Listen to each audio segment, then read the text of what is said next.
Prosperity in Black America. What will this require? Is Black business prospering?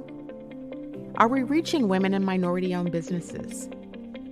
How do we achieve earning parity for wealth for our families? Do our children really have access to education? Will our families have choices for our children? Prison pipelines, mass incarceration, tearing our families apart. A healthcare system not accessible to the masses. The disproportionate termination of Black women from corporate America. When will we actually begin to address what's really at play? How do Black people gain more power to help make these changes? This requires a lot of political will and courage. I'm that provocateur of change. I am Cindi Bright. Welcome to Heartbeat. Good evening, everybody. Welcome to Heartbeat. I am your host, Cindi Bright. Thank you for joining us tonight on this conversation and this journey of prosperity for Black America. Here in the Seattle area, and I think across the country, but particularly here in Seattle, where we have a lot of tech companies, we're all reading in the news every day about the mass layoffs that are occurring. What are the implications to this for our community? We'll talk a little bit more about that in the second half of the show, but in the first half of the show, we're honored to have Ollie Garrett joining us this evening, and I'll explain why this is important. Ollie Garrett is the CEO of Tabor 100. She also sits on the Liquor Cannabis Board, and she's here this evening with us tonight to share with us the social equity application process that is coming forward from the state of Washington. This is important for us as a community to pay attention to, because what she's talking about is, these are my words, but it's an option to full-time jobs. It's a way to access some equity and stand up businesses of our own. I'll let her talk more to that, but I wanted to just give you that kind of context as we start tonight. So let me just warmly welcome and introduce, to those of you who don't know her, to those of us who do, let's welcome Ollie Garrett into Heartbeat this evening. Thank you, Cindi, for that, and thank you for having me here this evening. Thank you for joining us, Ollie. What's that phrase? It takes a village, and I know you have been out doing a lot of work on behalf of Black community in this area. But I wanted to give you an opportunity to come tonight and talk about some of the work that the LCB is doing and this whole social equity platform and process that is forthcoming. Please talk to our community about it and just let me know when you want us to show some of the slides about some of the dates and deadlines and so forth that are going on. Great. So let me start by briefly giving you an overview of myself, my passion. I've served on the LCB board since August of 2016. One of the key reasons that the governor appointed me to the board was to bring my advocacy and business experience to the board as policy was being developed and regulations that was going to be impacting the industry that we regulate. As you said, I am a longtime small business owner. I'm CEO of PMT Solutions.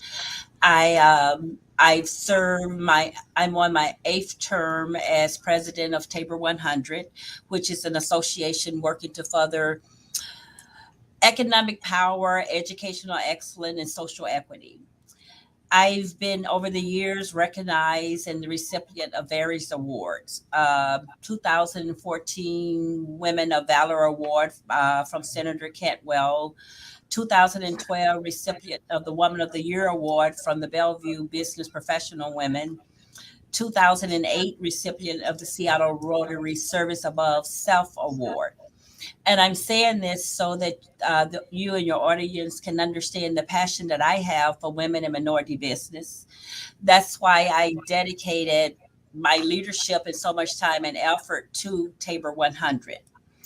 And it was with this passion and drive that has been driving me for social equity and social equity leadership at the Liquor Cannabis Board. And one of the things, Washington State, to give you a history, regulate the adult use of cannabis. And looking at the system, the adult use of cannabis, there was probably over $1.5 billion in sales, generating about $500 million in excess tax. And it wasn't racially diverse.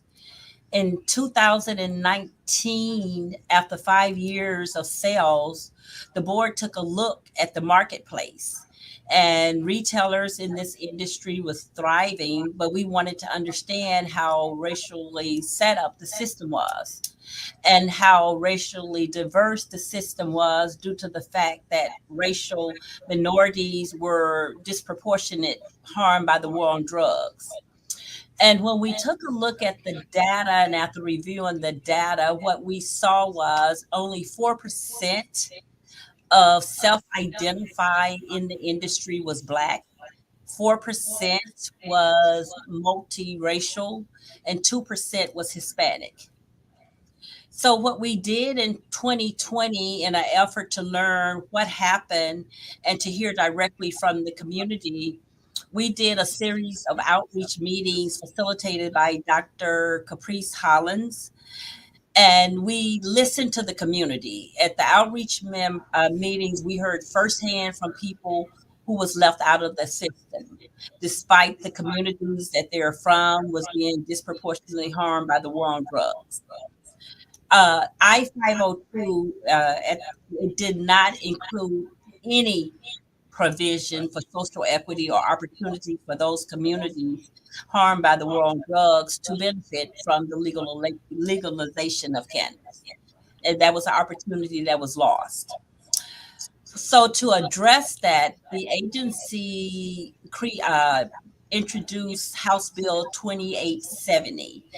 And from listening to the community, hearing all of the stories that we heard about the harm that was done to them, being left out of the industry, we introduced the Bill 2870 that became a law, and it created what was called the Social Equity Task Force. And from that task force, they issued recommendations to the LCB to adopt, to create what we have today as our social equity um, in cannabis coming into fruition. So the rules were completed. We have a third party independent reviewer that's going to be looking over the application and scoring the applications. We have started the process of going to the communities, putting on different workshops to educate people, to have them to start making sure that they understand what they need in order to get into the industry. The first set of the applications, we have 44 license that has been held in reserve for this social equity program. And those 47 license, we are opening up March 1st for people to be able to apply for those licenses. The slide that if you can bring forward. Yep, we'll bring it right up here. Mhm. Can you see it, Ollie? Yes. So Okay. what the slide is showing you is just yesterday we did our first set of webinars. We had two yesterday, one at 10 a.m. and one at 7. And we went through the complete checklist of what people would need in order to qualify and apply for those licenses. We will be using a consulting firm called Make Green Go, and they're working with us to host the webinars. And one of the things we're going to put on 4 of those, there's going to be another set coming up. I think it's in a couple of weeks of and that's where anyone who's interested can sign in on our website, register for it. Yesterday, I think we had about 232 people that attended the webinar. So the next one is January the 28th at 10 a.m. and one is going to be at 7 p.m. You definitely need to register. You can go onto our website and register for it. But it's going to cover all of the specifics about the application process, the qualification for a social equity and cannabis license, the documents that you're going to need to gather, and additional information and any other questions and you might have on how do you qualify and what do you need to do to make sure you're ready. The license allotment, we that the map would be available for that on the website.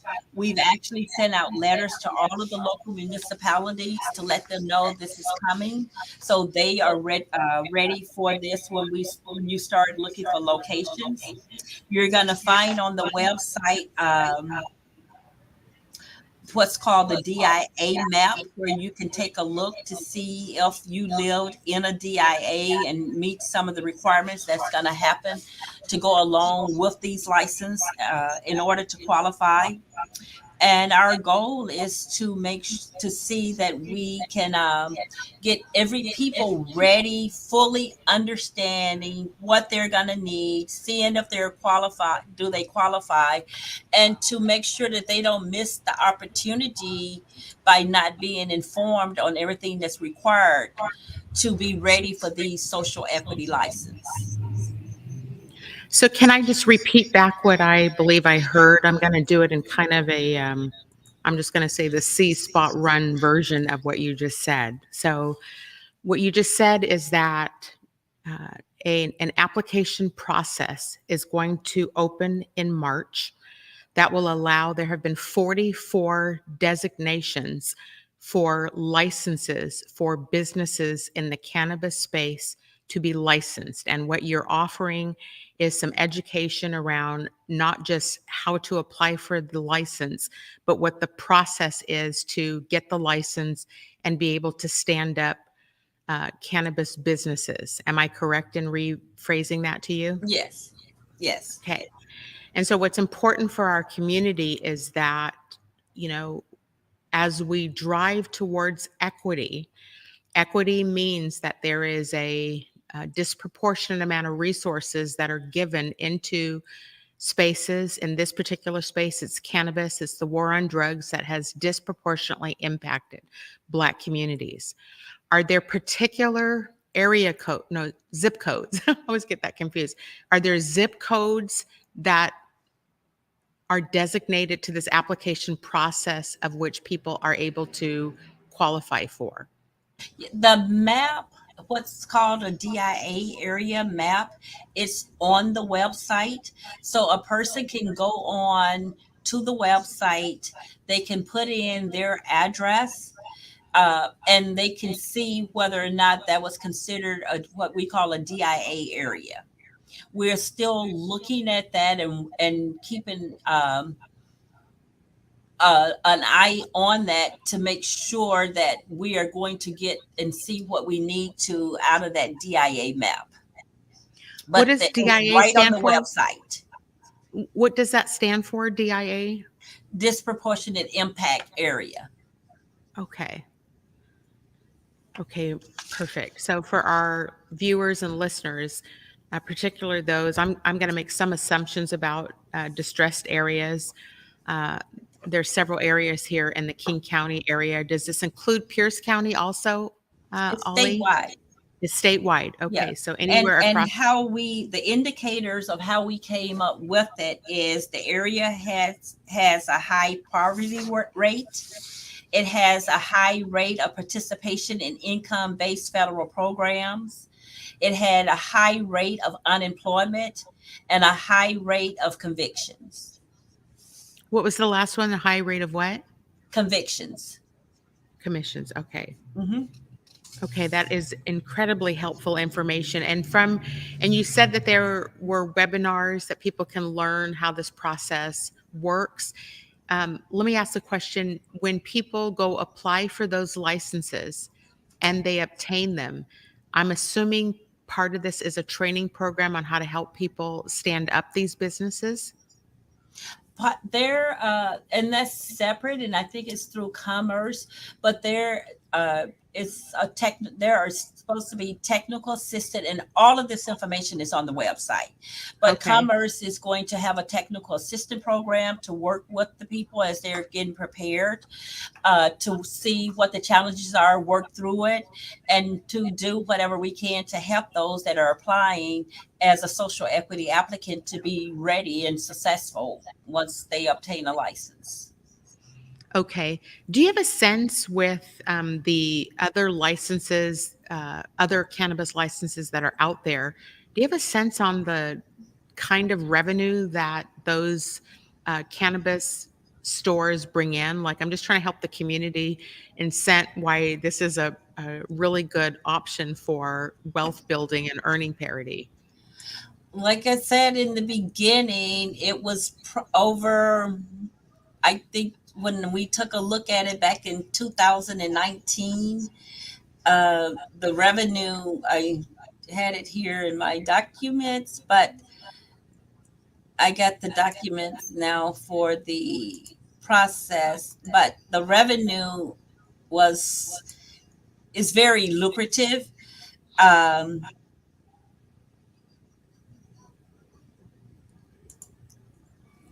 this is what happens when I move my notes. No, it's okay. I don't. You don't have to pull them up. I just wanted to just try to help educate the community on. Um, this isn't kind of like to compare it to. I'll just compare it to my company, right? My business, which is a consulting firm. Like when you think about the upside potential in this space of cannabis, in a space of what has been used against Black communities that is now being offered to Black community to help get licensed and get into some earning parity and earning power, it's pretty substantial from what I understand. And so this is a phenomenal opportunity for people who, even if they have jobs now, should be thinking about this as an option for, I have continued to say that wealth and freedom is built when we have our own businesses and can do things for ourselves. So I think this is an option, and there are 44 available licenses that come available on March the 1st for the community. Correct? That is correct. Okay. And I found it was so in 2019 when we took a look at this, there was over $1.5 billion in sales. Okay. You mean collectively from all the cannabis groups? Yes. Well, Okay. in retail, yes. In the retail stores. Mhm. And I looked at some numbers. Correct me because I'm not precise on this, and I'll make an editorial comment about it. But I think there's like 300 and some odd licenses available in the state of Washington, and we're starting off with 44 of them being designated for distressed communities. Is that correct?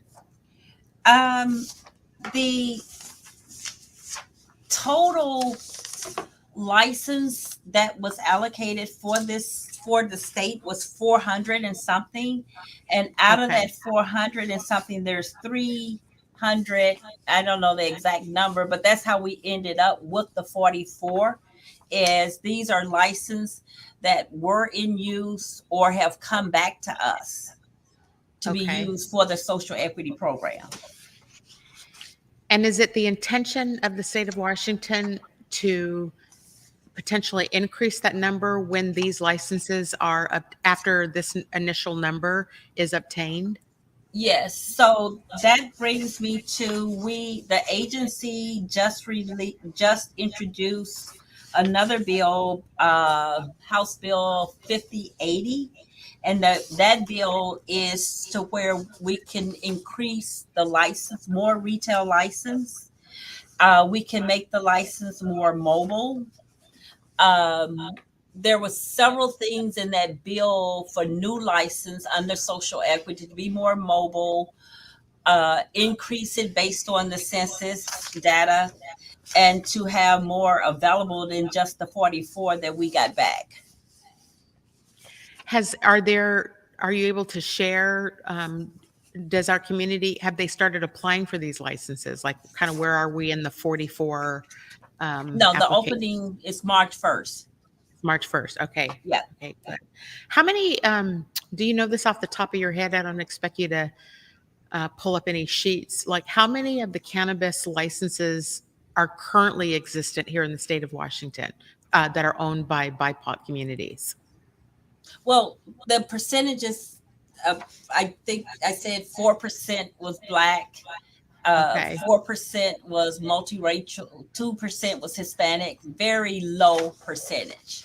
very low. And the So, only we get the race is self-identified race, but we only get that information when they've gone through the license process and now have to do the criminal background, and that's when we obtain the race for the ones that are currently in. So how does, if the process includes a criminal background check, and there has been a historically disproportionate amount of cannabis related incarceration challenges that are there, how does that play itself out? Like, will that create harm for people who have criminal backgrounds in the cannabis space or any other criminal background to be able to obtain a license? Well, that's as I stated earlier, part of the qualification is a prior conviction.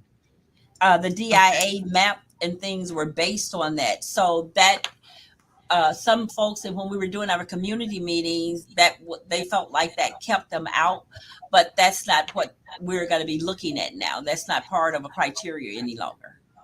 Okay, perfect. Okay, this is just incredibly helpful information to have to get out to our communities. And I know we're trying in all the different venues to get this information to the public. Right. What is the website, Ollie, that people can go to find this? If you put that slide back up, it's at the bottom of the slide. Okay, so let me see if I can actually see it. Maybe it's just the questions. It's okay. It's on there. I'm halfway blind, so I can't see it on my prompter. But to our community who's looking at it, here is the slide that has the information. The website is on the bottom of it. To our community, the viewers who are watching this, again, I'm going to reiterate, this is another great opportunity. I'll put this on my list for the last week in February to make sure I remind the community that this is opening up March the 1st for people to apply. Any final thoughts, Ollie, before we go to commercial break? No, I just encourage people to go to that website and start looking at what you're going to need in order to apply, and to see if you're qualified and what needs to take place in order for you to get qualified. Those webinars that we're having, and the next one is January the 28th, though it's going to be very important because it walks you step by step through the process and what's going to take place. So that's going to be January the 28th. We put it on a Saturday. The first one is going to be at 10 a.m. that day. The other one is going to be 7 p.m. But all of the updated information and as things update is on the website instantly. Okay, I really appreciate you coming on this evening with us, Ollie, to update and educate our community. Thank you also. Let me just take a moment to say thank you for being that woman out there in our community, that Black woman out there in the community who is shaking things up, making things work for our community, and helping Black America to prosper. We're going to take a quick commercial break, and then we'll be right back. Half that up in sacks, I favor Black businesses. Assuming I'm rooting for everybody that's Black. Yeah. Yeah.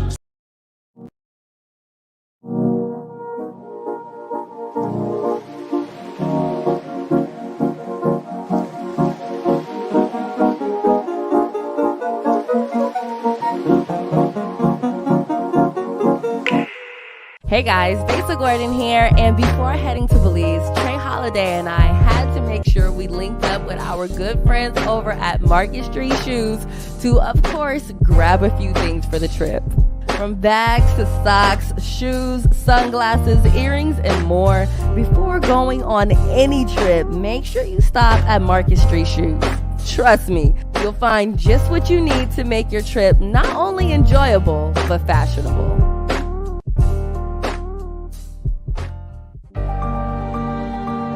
Pacific Northwest Ballet unveils Giselle, ballet's classic tale of romance, betrayal, and immortal love.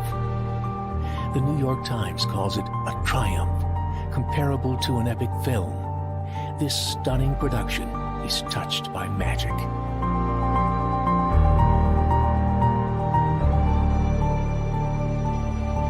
Order tickets now at pnb.org.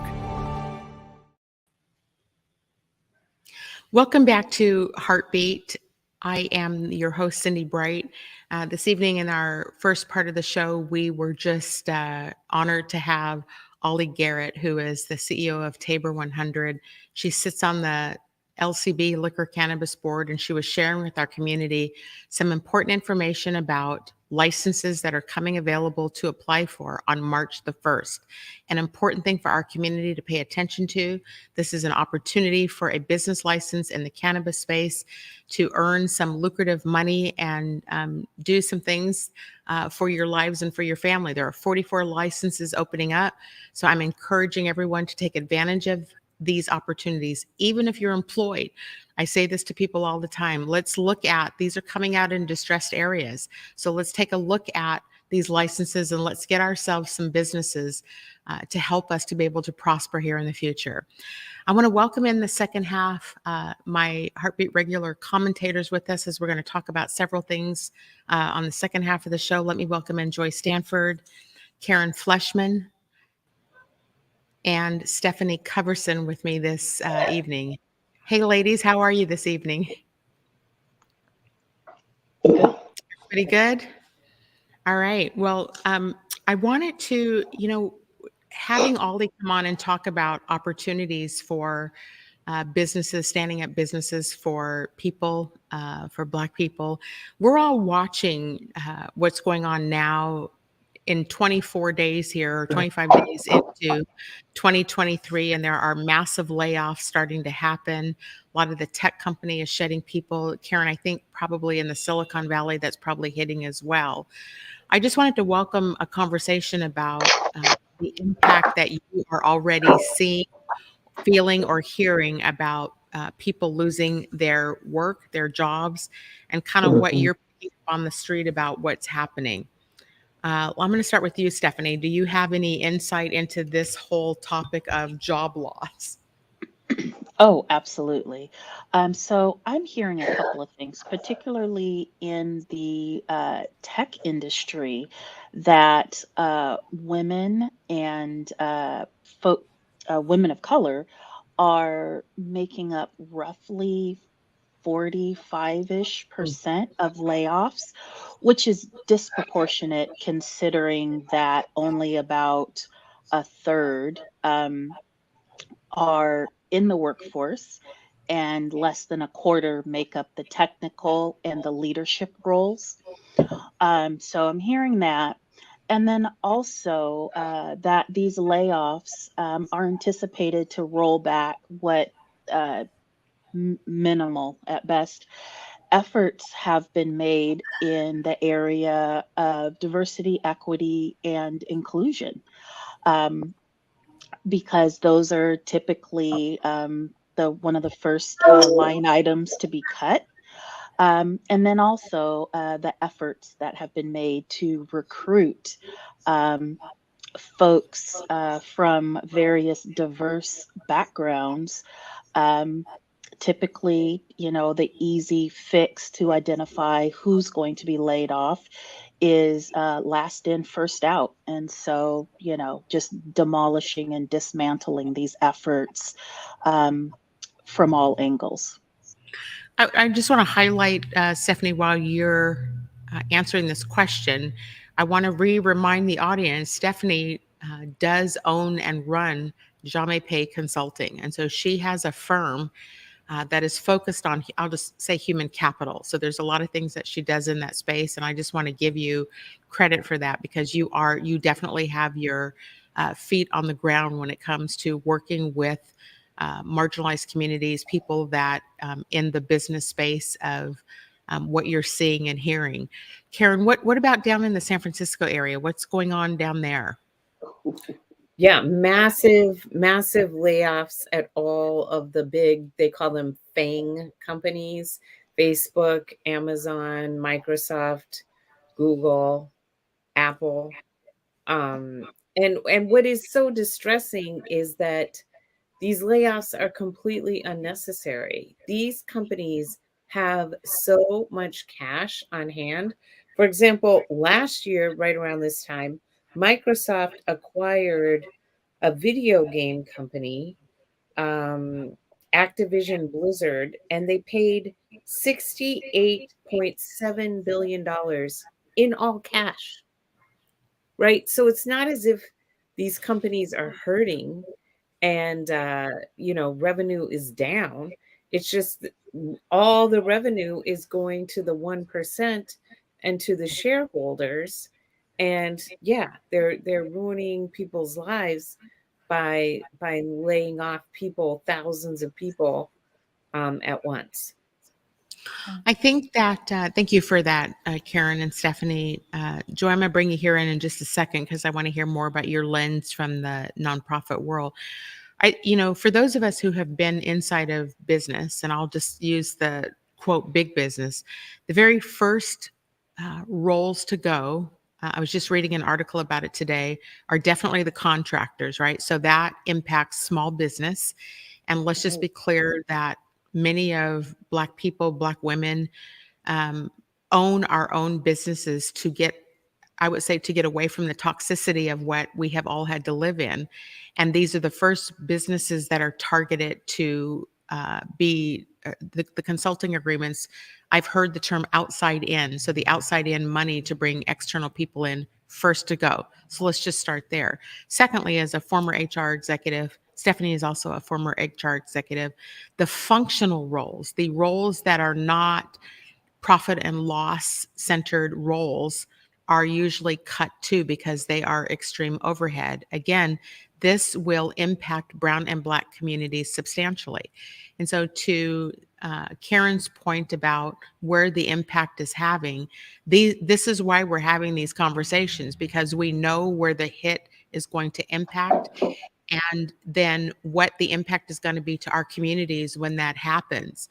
Joy, let me bring you in. Do you have a sense, I know you work in a large nonprofit, or a big nonprofit, I should say, but and it's a political organization. What are you hearing about any of the job layoffs, number one, and number two, do you have a sense, a lens? I realize your nonprofit is not focused on wealth per se, but you are definitely in a political space. Any conversations happening that you're aware of about how Washington State will address and deal with what I'm going to call the disproportionate termination of Black businesses, Brown and Black businesses here in the Seattle, Washington State area? Right now, I don't have a finger on that pulse, but I will say I'm more at the grassroots level around what's happening with these massive layoffs.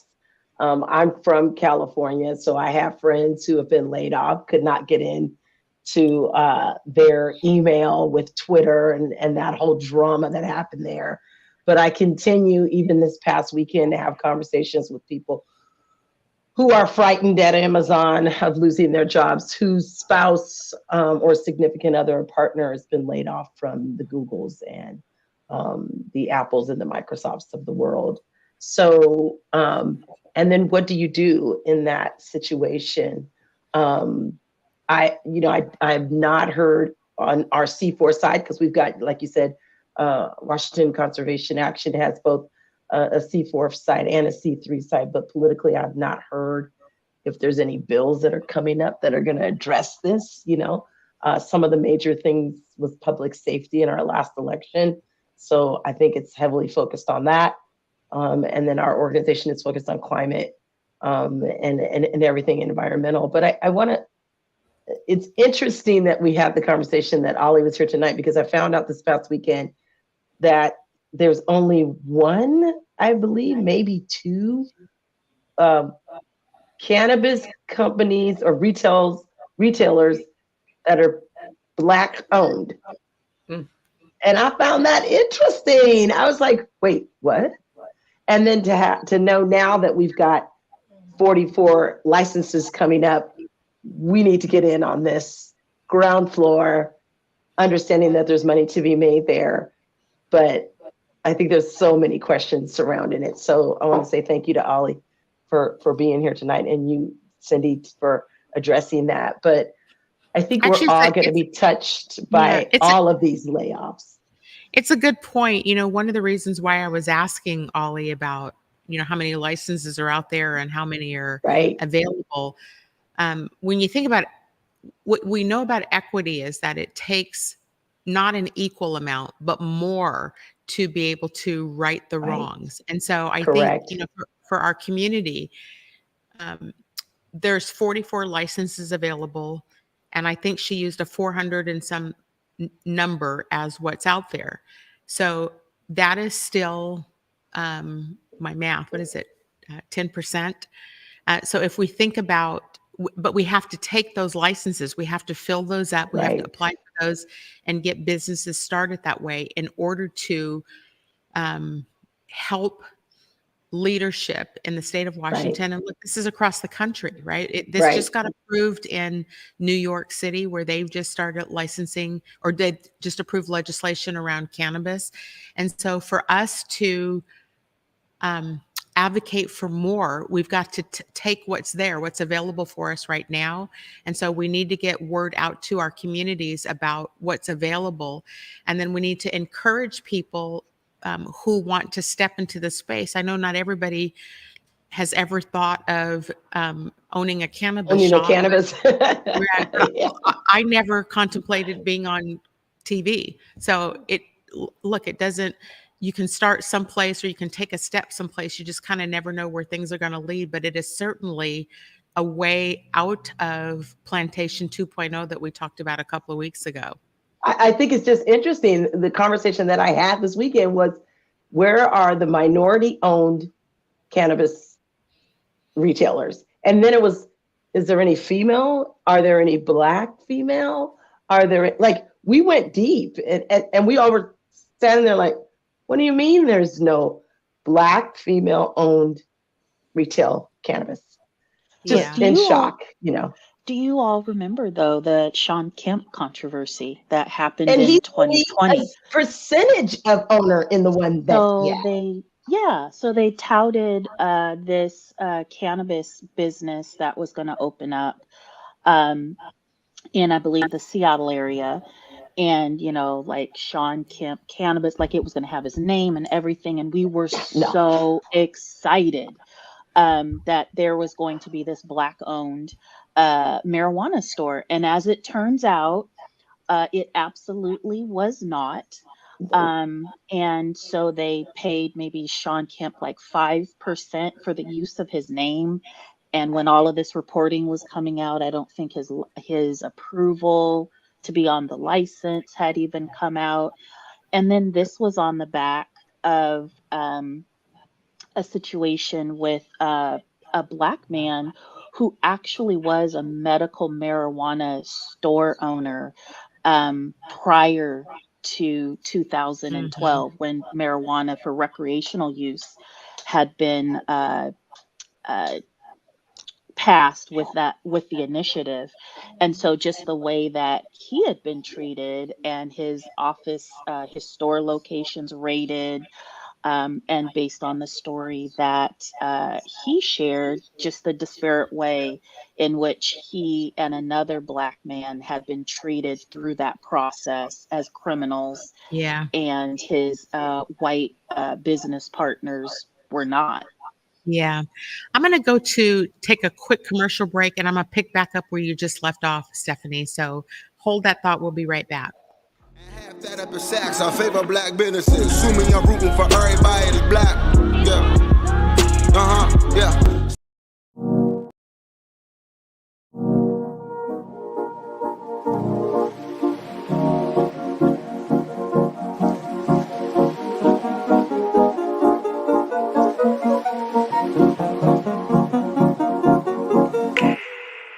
Prosperity in Black America.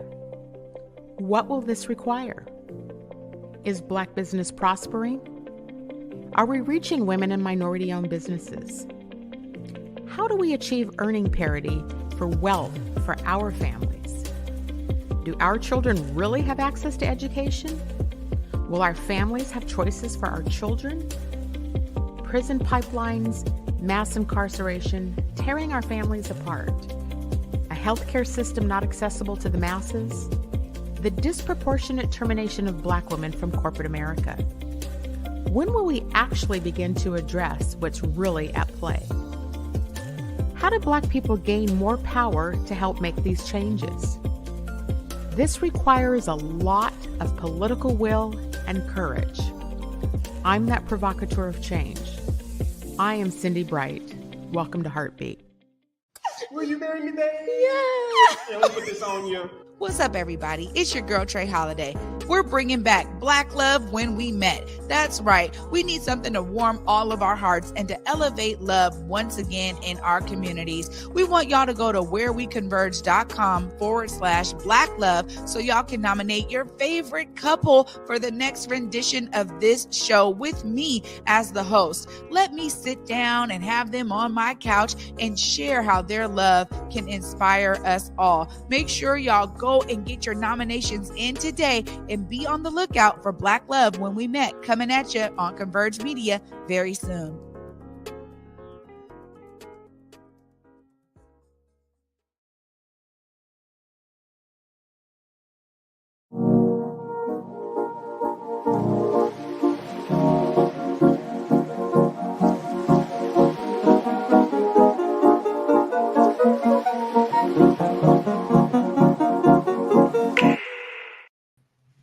Welcome back to Heartbeat. I am your host, Cindi Bright.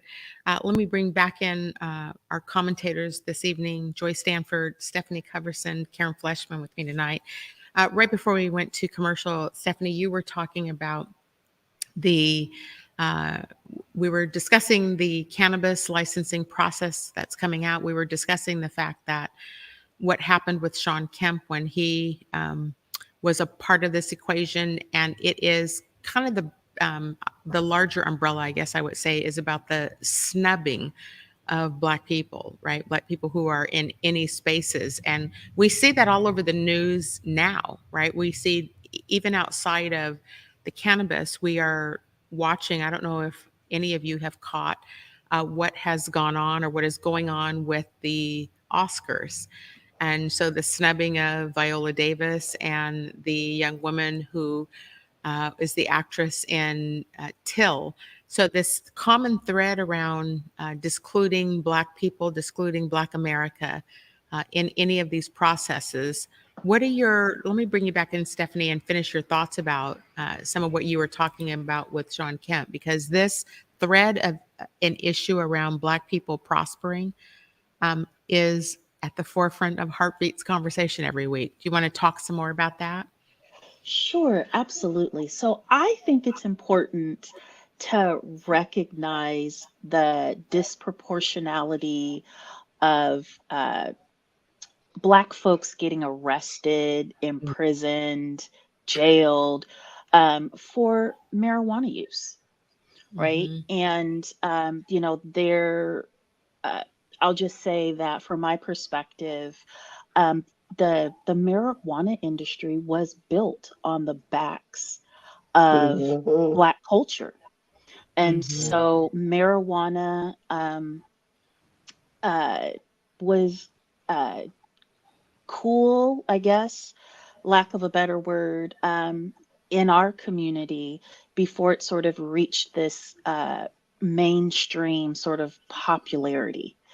And so to see this happening and then seeing it legalized in state after state after state, and I will say really lackluster efforts to pardon Black and brown folks who are who have served jail or prison time for simple marijuana possession, while now folks are clamoring now to get these business licenses because they see the value on how they can personally prosper from an industry that, again, was interwoven into Black culture, Black hip hop culture, as well as, frankly, when we were shut out of education for not having the money to go to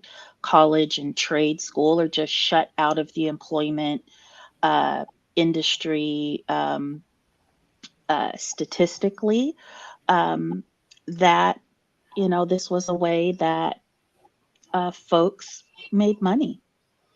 And So so when to you see that sort of now, it's okay, it's cool now. So it's Right. fine for them to do it. But it was horrific, when this was happening in the Black community. were you going to say something, Joy? I was going to say, as people were trying to feed their families, and all the hip hop songs say it. Biggie was one of the first to say, "I'm trying to feed my daughter as a single dad, and make this money, and I'm being arrested for it." Many of my friends went to jail when I was in my late teens, early 20s, for selling it, and now you can buy it on the corner at a store, Yeah. at a retail shop. So I find it highly interesting, but sad that we don't play a part of it. Like Stephanie said, she put it so well.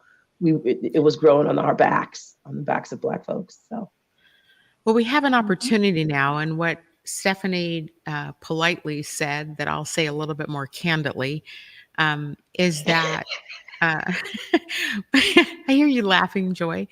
Is that while Black people can be locked up for profit, it's a big deal. And then when Black people are no longer held hostage to being criminalized for smoking a joint, then now the same people who locked us up are the same people who now are getting the licenses and prospering from an industry that they tore generations of families apart for. This is an important conversation, because even though we don't want to call it out for that way, or we call it out off camera, this is a reality of what we're dealing with as a diverse community. And so this is why it's important, and why I wanted to have Ollie on with us tonight, because we have 44 licenses coming available that go to distressed communities. So we need to get word out about these licenses available, to say to people, they're going to train. Did you hear me ask her the question? They're going to train people like what to do on it. Like, learning to run a business, start a business and running it. I mean, none of us, I have a business, Karen has a business, Stephanie has a business. Like, we've all learned through putting our feet, right, stepping 2 feet into it and figuring out what it is that we need to do to be able to do it and to be able to prosper. Can I make a quick point? I just want to put a fine point on something. So Black folks and white folks use recreational drugs at the same rate, right? But because our communities and the skin that Black folks live in are over policed and over prosecuted, we are more likely to be put in jail, have been put in jail for marijuana possession.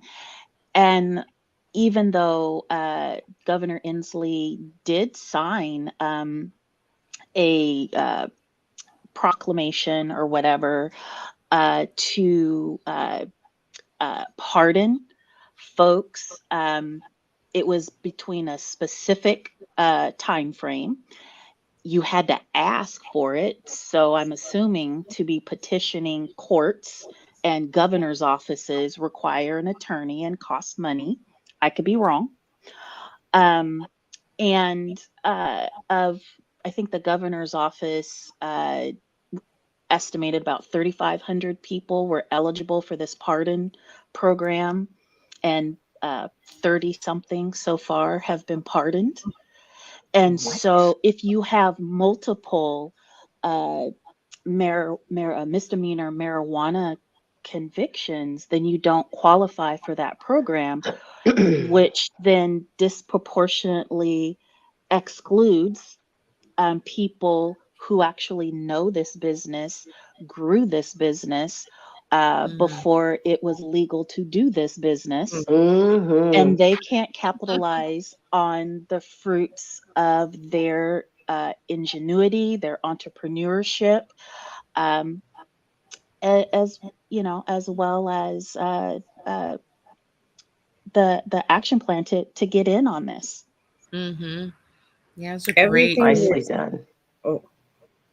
everything you're describing happening in Washington happens in California too. You know, we were one of the earlier states to legalize marijuana. Right. And then immediately there was this gold rush of white mega investors creating, you know, cannabis delivery companies and just expending tremendous amounts of money.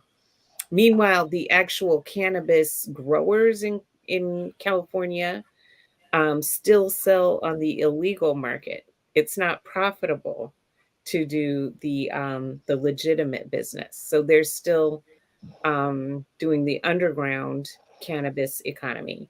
And cannabis in California, I think, is like a $5.6 billion industry, and only 4% of the owners are Black. In Oakland, there's actually a cannabis equity initiative. And huge shout out to U.S. Congresswoman Barbara Lee, who represents Oakland, who has been national champion of cannabis equity. And going back to the point of snubbing Black people. So I don't know if you've been following this, but Senator Dianne Feinstein is now like 89. She is clearly way past her prime. She's pretty senile, actually. And she hasn't announced whether or not she will run again. But Katie Porter, it was basically sort of common knowledge that Barbara Lee was going to get that seat to become the next U.S. Senator from California. Katie Porter, who is a white woman who represents Orange County, announced that she was going to run for Dianne Feinstein's seat, and in like one day raised $30 million. Is that a good thing, Karen?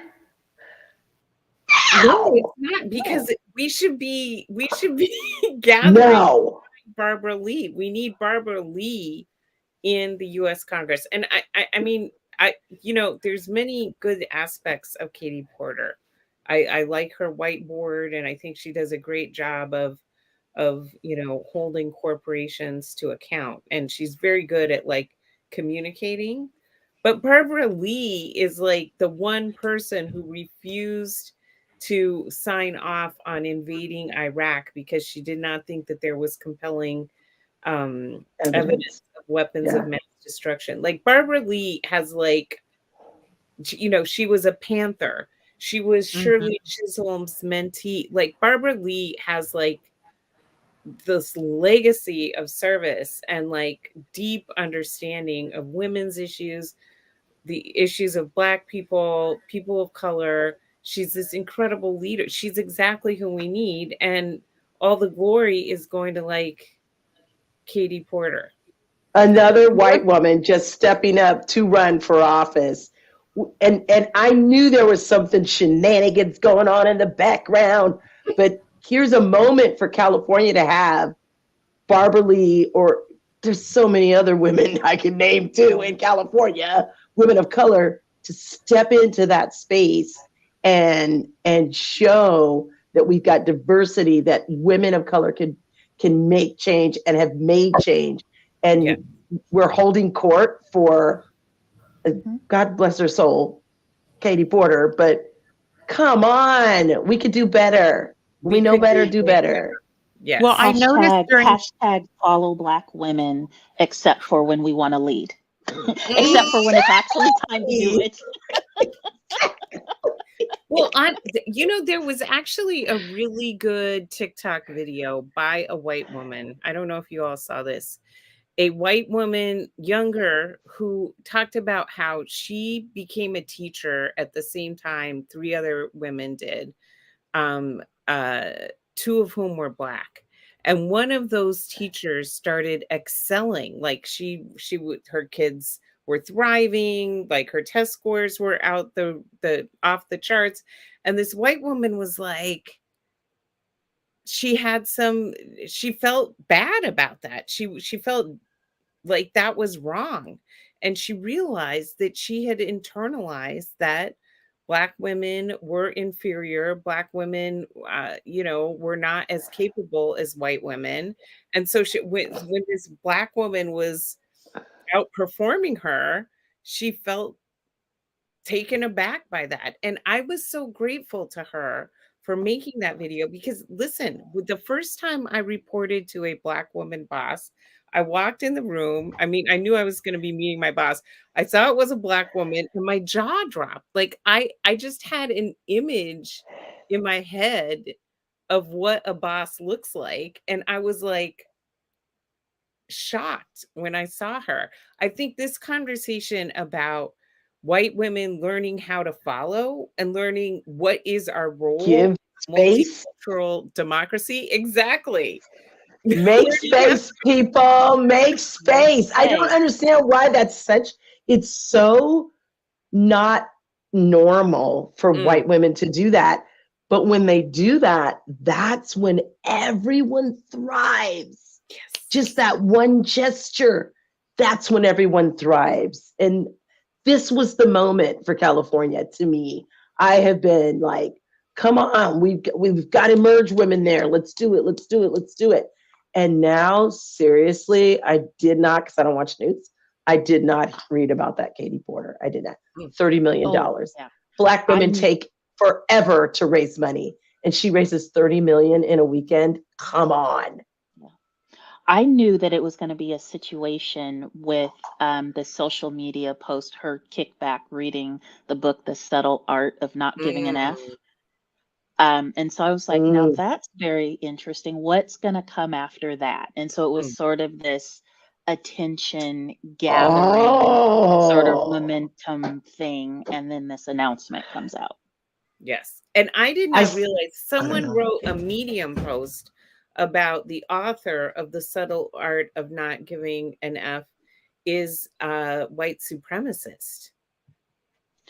What? Yes. That's a whole nother show, ladies. I purchased there was that condemnation book of her. Take it back. Take it back, Stephanie. Take it back. How do you get a refund for an Audible that you? Where'd you get that book from? I want all my coins back. Oh, there she is. Oh my gosh. There you Oh, go. you're having a good time. But all of this to come back to, prior to the pandemic, a report came out that said median Black net wealth will be 0 by 2053. And that was before the pandemic. What was that statistic?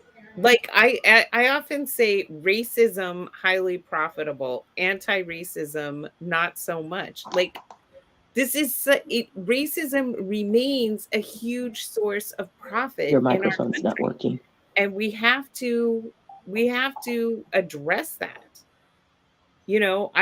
Oftentimes I get like overwhelmed when I think about the intersection of racism and capitalism, because I'm like, can we just work on ending racism? But they are deeply intertwined. Yeah, yes. We're over here trying to build generational wealth. We're still trying to build generational wealth and leave our. Are you able to hear me? Are you guys able to hear me? Yes. Okay, perfect. I'm sorry to have to test my mic during the show. No worries. I agree with that, Karen. The notion of racism is profitable, and I do believe that biggest part of why these DEI efforts and work towards anti-racism is not funded or supported in business, because while organizations want to say that they are moving forward, they clearly are not. All of the data is showing that right now. I lost you guys for a few minutes, but I just wanted to come back to the political seats that we were talking about in California. Katie Porter, I think you guys were talking about her performative gesture around the subtle art of not giving an F and how that caught a lot of press, and probably intentional on her part so that it could be focused on getting herself into an elected seat. But we know that there is a Black woman who is running for that seat as well. And so I just encourage our communities to pay attention to these gestures. Again, we must ensure that the right people are elected into office, not just people who perform and want to pretend like they are going to look out for our communities. Final thoughts from our team here of before we end for the evening. Final thoughts about this whole topic of equity in the social equity space. Well, God bless Ollie, and thank you for doing that outreach and making sure that the community knows about these things.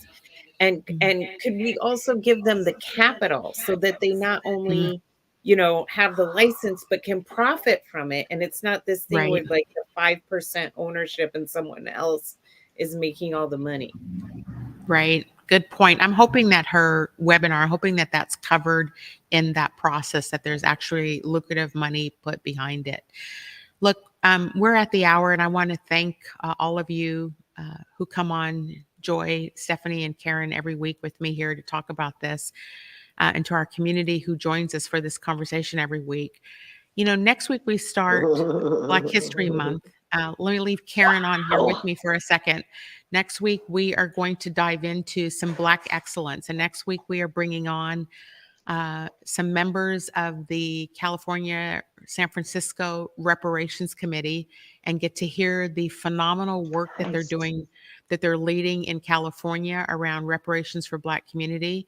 I think it's going to be an exciting conversation because we need to ensure that we get that work duplicated or what's the right word? Copied here in Washington State so that we can start righting some of these wrongs. So thank you all for joining me tonight. To our viewers who joined, thank you for being with us this evening, and we look forward to seeing you next Wednesday evening. Have a good evening, everybody. Half that up in Saks, I favor Black businesses. Assuming I'm rooting for everybody that's Black. Yeah.